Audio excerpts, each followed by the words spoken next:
वादे को सही तरह से लागू नहीं किया, सही तरह से लागू नहीं किया। हमारा हक दूसरी पार्टी ऑफिसर्स को दे दिया गया है, उसके लिए हमारी लड़ाई है।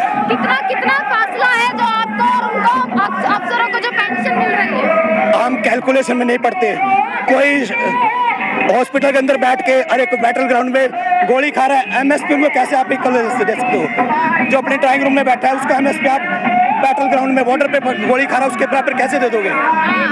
रैंक में भी डिस्क्रिमिनेशन है, बहुत प्रॉब्लम है। हमने कमांड दे रखी है कंप्लेंट रिटर्न में। आशा है देखिए बेरोजगार दिवस भी है, बेरोजगार दिवस होने के साथ साथ देश के प्रधानमंत्री का जन्मदिन भी है भैया। फौजियों ने देश की सेवा की है। गवर्नमेंट का भी फर्ज बनता है कि उनको सड़कों पे आने से मजबूर ना किया जाए। यही तो बात है कि देश का जवान आज सड़कों पर है, देश का किसान आज सड़कों पर है, देश के बच्चे जो है, छात्र जो है वो आज सड़कों पर है। बच्चा कौन है? दुर्भाग्य है, ये हमारा दुर्भाग्य है, इस देश का दुर्भाग्य है। ये लोग ऐसे नहीं है, ये सड़कों पे चलने वाले लोग नहीं है। आप अपने फील्ड के सब मास्टर्स हैं। आज हमें मजबूर किया जा रहा है, किसी ने गोली खाई है, किसी के बच्चे का निछावर कर दिए हैं, तो आज हम जानबूझ के आए हैं और इसको धर्मयुद्ध की चेतावनी देने आए हैं। चेतावनी देने आए हैं। देखिए आप जो है जंतर मंतर दिल्ली में प्रदर्शन हो रहा है, रामलीला ग्राउंड में प्रदर्शन किया, इतने दिनों से प्रदर्शन हुआ, जब उन्होंने आपकी तब नहीं सुनी तो आप कैसे ये उम्मीद कर सकते हैं कि अब आपकी सुन लेंगे वो? मैडम हमें करने वालों की कभी तीर बनाना आता है, तीर चलाना भी आता है। हम डिसिप्लिन आदमी हैं, हम सड़कों पे पथराव नहीं करेंगे। हमारे धैर्य को कोई परीक्षण ना ले तो ज्यादा अच्छा है। धैर्य का होना ले, आपका परीक्षण ना ले तो ज्यादा अच्छा होगा। क्या होगा अगर नहीं हुआ तो? ऐसा है मैडम, हम यहाँ से भी ओंकार अगर पहुंची और अगर कानों तक नहीं गई, अगर कुछ भी रिजल्ट नहीं आया तो सैनिक क्या करेगा? जब कुरुक्षेत्र से मैं चला था, IB CBI सबके फोन आ रहे थे। आप इनको छोटा मत समझो। बिल्कुल। हरियाणा सैनिक एकता जिंदाबाद, हरियाणा सैनिक एकता जिंदाबाद, हरियाणा सैनिक एकता जिंदाबाद। बिल्कुल, जब मोदी जी यहाँ पर आए थे तो भैया बहुत सारी मीडिया थी, देश के कोने कोने तक आवाज गई थी। आज कहाँ तक आवाज जाने वाली है? वो मीडिया भीग चुका है, लेकिन हमारी आवाज ना जमीन से लेकर उस आसमान तक, चंद्रयान तक जाएगी। चंद्रयान तक? ये तिरंगे के लिए मरते हैं, तिरंगा भेजा हुआ चंद्रयान मोदी का। हम भी तो मोदी के, हम देश के लिए लड़ते हैं। देश मोदी जी कहते हैं मेरा देश है, पर नाम किसका होता है? नाम किसका होता है? चंद्रयान भेजा जाए तो नाम मोदी जी का, वैज्ञानिक का कोई नाम नहीं। सेना से अगर लड़े, पाकिस्तान से अगर लड़े या बॉर्डर पर शहीद करे तो नाम मोदी जी का, सेना का कोई। सर्जिकल स्ट्राइक किसने किया था? जो आज छाती पीट के बोल रहे हैं सर्जिकल स्ट्राइक किसने किया था? मोदी जी कहते हैं हमने किया, इन्होंने किया, पर वो क्रेडिट तो अपनी। तो मैडम ऐसा है, इसी धर्म क्षेत्र से आप भी आवाज को अपने मीडिया से सबसे, हम चुप रहने वाले नहीं है, ये मैं बता रहा हूँ। अभी यानी कि जो वो आग है वो निकल चुकी है, चिंगारी निकल चुकी है। मैं कह रहा हूँ अपने जैसे आप एक बम होता है, रॉकेट होता है ना, उसमें आग लग चुकी है। अब ऊपर किस दिशा में जाएगा, कहाँ जाएगा, वही समय सुधर जाए, पूरा सुधर। हमें उम्मीद है, अभी भी उम्मीद है कि उम्मीद है, क्योंकि क्या है ना, इसी ग्राउंड पे उन्होंने अनाउंस किया था, तो जो थोड़ी बहुत एनोमलीज है वो करेक्ट कर दें। गाड़ी की गलत सड़क पे चली जाए, यू टर्न लेके आ जाए। जिसको ज्यादा दे दिया उसको कम से कम अगली डेट से ना दिया जाए। अगर मेरे हिस्से का किसी को दे दिया है, उसको कम से कम आगे से ना दे, एक डेट फिक्स कर दे। अगर इस देश में अगर जब भी बात सेना की आती है या सैनिकों की आती है तो ये कहा जाता है सबसे ज्यादा जो पैसा लगा है या सबसे ज्यादा इन्वेस्टमेंट आप लोगों पे करी जा रही है।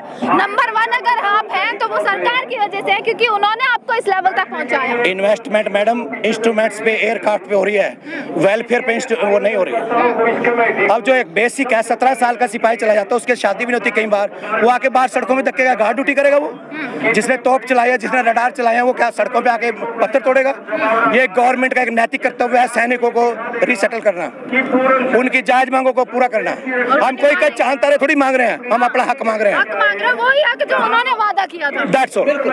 और अगर नहीं होता तो 2024 तक क्या लड़ने वाले हैं? मैडम यहाँ हम कुछ नहीं कहेंगे। अंकल मेरा माइक काफी है। हाँ ऐसा है, फिर हम धमकी देना नहीं चाह रहे किसी को, वो समझ जाए।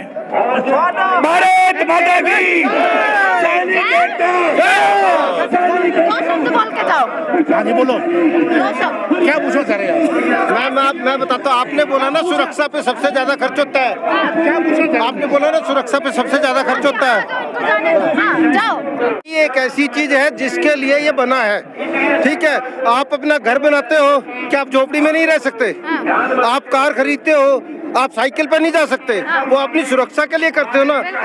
90% आदमी खर्चा अपनी सुरक्षा के लिए करता है, ना कि अपने ऐशो आराम के लिए करता है। और वो सुरक्षा वाला ही अगर सड़कों पर आ जाए तो क्या हो भाई?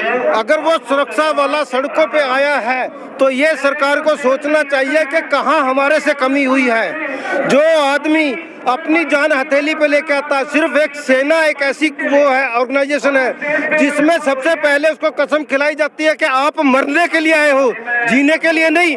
बाकी सब जीने के लिए मरते हैं, हम मरने के लिए जीते हैं। बिल्कुल सही बात है। हम कहीं पे भी जाते हैं तो हमारा एक ही मोटो होता है, देश की सुरक्षा के लिए या तो मारना या मरना।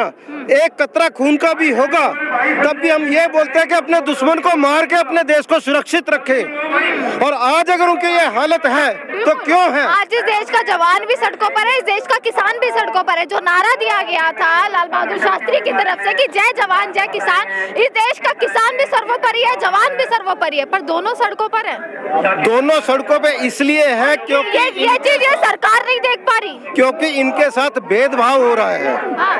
हम सरकार को कोई दोष नहीं देते, सरकार को हम सिर्फ ये कहना चाहते हैं, हमारी गुजारिश है, नम्र विनोदन है कि हमारी जो मांगे हैं उन पे पुनः विचार किया जाए, जो गलतियां जो कमियां रह गई हैं उन्हें ठीक किया जाए। पब्लिक जत्था का जत्था आया जा रहा है, ये सब जो है अपनी परेशानी लेकर यहाँ पर आ रहे हैं। बिल्कुल, सब अपनी परेशानी लेके आ रहे हैं ताकि हम बहुत ही डिसिप्लिन आदमी है, हम सीने पे गोली खाना जानते हैं। जब हमारे अंदर इतनी सहन शक्ति है कि मुझे पता सामने से गोली आ रही है और मैं उस गोली को अपने सीने पे लेता हूँ, इतनी सहन शक्ति है, तो सरकार को भी सोचना चाहिए कि इतने सहनशील आदमी और डिसिप्लिन फोर्स को हमें सोचना है। आपके पास लास्ट ऑप्शन रह गया है कि आप उसी ग्राउंड में आए हैं जहाँ से उन्होंने हुंकार भरी थी, वहीं से आप हुंकार भर रहे हैं। इसके बाद वही वादा है, पर आपके पास इस ऑप्शन के बाद क्या ऑप्शन है? बहुत ऑप्शन है, लेकिन हमारी सरकार से गुजारिश है कि उस ऑप्शन के लिए हमें मजबूर मत करे। वरना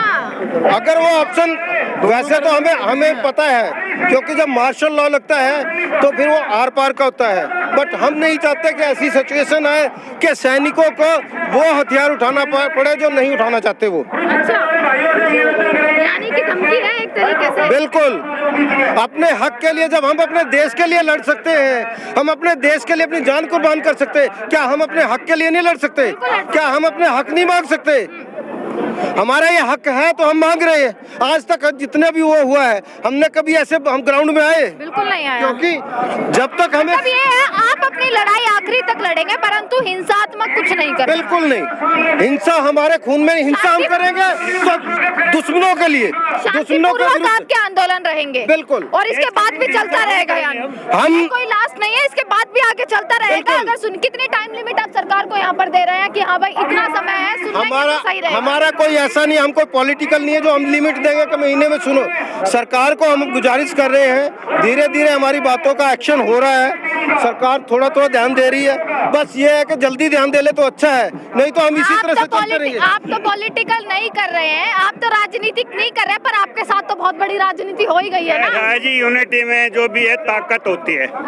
मैं रिटायर्ड प्रिंसिपल और MA BEd कर गया था, मेरे को पता है फौज की परेशानियां क्या है। सिविल में कुछ भी काम नहीं करना होता, यहाँ एक बेल बजाते 10 आ जाते सर, अपने फोर्थ क्लास सर काम हो जाता है। इनके लिए अन्याय हुआ है।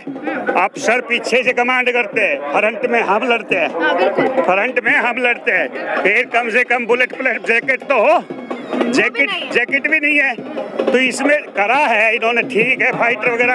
ये बयान जो आप बुलेट प्रूफ जैकेट का दे रहे हैं, अभी जो है मेयर है, कर्नल है, अभी 3 लोगों की जो है बड़े अफसरों की शहादत हुई है।